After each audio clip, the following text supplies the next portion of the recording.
मित्रों, अगर ये वीडियो पसंद आया है तो आपसे आग्रह है कि ट्रू मीडिया चैनल को सब्सक्राइब अवश्य करें और हाँ, सब्सक्राइब बटन के बराबर में जो घंटी का निशान है उसे अवश्य दबाएं ताकि लगातार आपको वीडियो मिलती रहे। इस वीडियो को लाइक और शेयर करना ना भूलें। आपने ट्रेनों में देखा होगा कि आजकल की ट्रेनों में दो तरह के कोच आने लगे हैं। पहला जो नीले रंग का होता है जिसमें हम आमतौर पर सफर करते हैं, लेकिन एक कोच आपने देखे होंगे जो सिल्वर और लाल रंग के होते हैं। क्या आप जानते हैं कि इन दोनों में क्या अंतर होता है और दोनों का क्या उपयोग होता है? अगर नहीं जानते तो कोई बात नहीं, आज हम आपको बताएंगे कि इन दोनों का इस्तेमाल क्यों किया जाता है और इनमें क्या अंतर होता है। दोस्तों, आपने छोटी लाइनों की गाड़ियां तो देखी होंगी, हालांकि अब इनका इस्तेमाल नहीं किया जाता।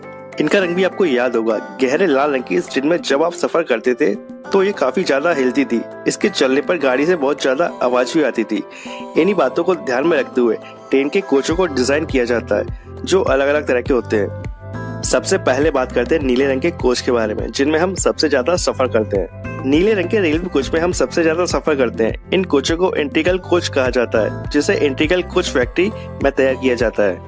भारत में सबसे ज्यादा यही कोच इस्तेमाल किए जाते हैं। इंटीग्रल कोच फैक्ट्री तमिलनाडु के चेन्नई में स्थित है। इसकी स्थापना 1952 में की गई थी। ये फैक्ट्री इंडियन रेलवे के अधीन काम करती है। इंटीग्रल कोच फैक्ट्री में हर तरह के इंटीग्रल कोच बनाए जाते हैं, जिनमें जनरल, एसी, स्लीपर, डेमू और मेमू कोच शामिल होते हैं। दोस्तों, आपने नीले रंग के अलावा सिल्वर और लाल रंग के कोच भी देखे होंगे। इन कोच को HLB यानी कि लिंक हाउफमैन बुश कोच कहा जाता है। इन कोचों को बनाने की फैक्ट्री भारत के कपूरथला में है। भारत में इन कोचों को जर्मनी से लाया गया था। साल 2000 में 24 LHB कोच को जर्मनी से शताब्दी एक्सप्रेस के लिए लाया गया था।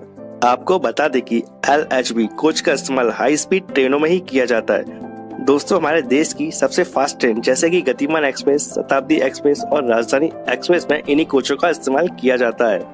इन कोचों को फास्ट स्पीड वाली ट्रेन के लिए ही डिजाइन किया गया है। इनमें ये पावर होती है कि 160 से 180 किलोमीटर प्रति घंटे की स्पीड पर दौड़ सकती हैं।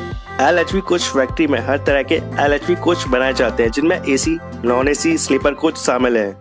इन कोचों में रेलवे यात्रियों की यात्रा काफी सेफ मानी जाती है। आइए जानते हैं कि इनके बीच क्या अंतर होता है।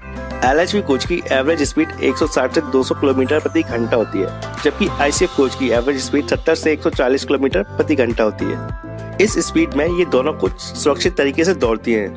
LHB कोच में एंटी टेलीस्कोपिक सिस्टम होता है, जिसके कारण इसके डब्बे आसानी से पटरी से नहीं उतरते।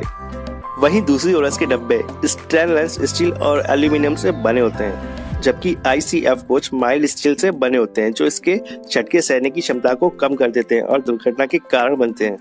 LHB कोच में डिस्क ब्रेक सिस्टम होता है, जिससे ट्रेन को जल्दी रोका जा सकता है, जबकि ICF कोच में एयर ब्रेक और थ्रेड ब्रेक सिस्टम होता है, जिससे चलती ट्रेन को रोकने में थोड़ा समय लगता है। LHB कोच का व्हील बेस ICF कोच के मुकाबले थोड़ा छोटा होता है, जो हाई स्पीड होने पर रेल को सुरक्षित रखता है। इससे दुर्घटना होने के चांस कम होते हैं। LHB कोच को हर 5 लाख किलोमीटर पर मेंटेनेंस की आवश्यकता होती है, जबकि ICF कोच को हर 2 लाख से 4 लाख किलोमीटर के बीच में मेंटेनेंस की जरूरत पड़ती है। LHB कोच में अगर आप बैठेंगे तो ट्रेन की चलने की आवाज आपको परेशान नहीं करेगी, क्योंकि इसका साउंड लेवल 60 डेसिमल का होता है, जबकि ICF कोच का साउंड लेवल 100 डेसिमल का होता है। LHB कोच माइक्रो प्रोसेसर से कंट्रोल होता है। इसमें एयर कंडीशनिंग सिस्टम होता है, जो कोच के तापमान को कंट्रोल करता है। आपको बता दें कि LHB कोच में 2 डब्बों की अलग से कपलिंग की जाती है, जिससे कि दुर्घटना होने की स्थिति में ये डब्बे एक के ऊपर एक ना चढ़े। आमतौर पर दुर्घटना में ICF कोच के डब्बे एक के ऊपर एक चढ़ जाते हैं। तो दोस्तों, ये थे वो कुछ बेसिक से डिफरेंस LHB कोच और ICF कोच में। उम्मीद आपको वीडियो पसंद आएगा। वीडियो अच्छा लगे तो प्लीज वीडियो को लाइक करें, और अगर आपके कोई सवाल या सुझाव है तो प्लीज कमेंट बॉक्स में कमेंट करके जरूर बताएं। And thanks for watching. मित्रों, अगर ये वीडियो पसंद आया है तो आपसे आग्रह है कि ट्रू मीडिया चैनल को सब्सक्राइब अवश्य करें और हाँ, सब्सक्राइब बटन के बराबर में जो घंटी का निशान है उसे अवश्य दबाएं ताकि लगातार आपको वीडियो मिलती रहे। इस वीडियो को लाइक और शेयर करना ना भूलें।